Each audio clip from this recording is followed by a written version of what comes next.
Kailangan na natin paghandaan ng mga kalakal. Kailangan makuha ang ginto ni Mr. Chan.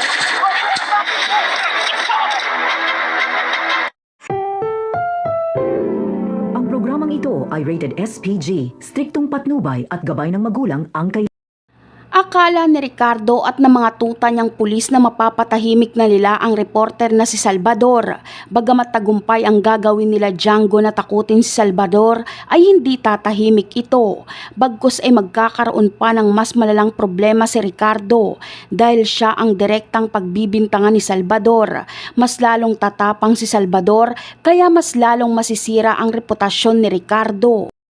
Sa kabilang kaganapan naman ay oras na lang ang kalaban ni Rudy at mamamatay na ito. Kaya makikiusap si Gabo kay Paps na magkapera siya pampaopera ng kanyang ama. Dito ay binigyan ni Paps si Gabo ng bagong misyon. Ito ay ang dalhin si Mr. Chan buhay man o patay at makuha ni Gabo ang mga ginto ni Mr. Chan. Samantala, hindi pa rin magtatagumpay si Gabo na mapaslang si Mr. Chan. Ganun pa man ay makukuha niya ang mga ginto kaya mabibigyan si Gabo ng parte. Binigyan siya ng pera kaya maooperahan na si Rudy. Maililigtas ni Gabo ang buhay ng kanyang ama.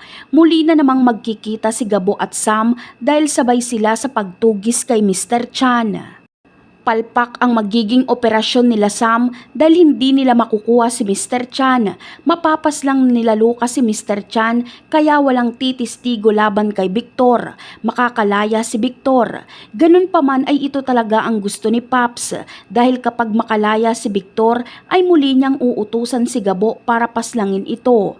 Dahil kung nasa kulungan lang si Victor ay magagawa pa rin itong mapatakbo ang kanyang sindikato.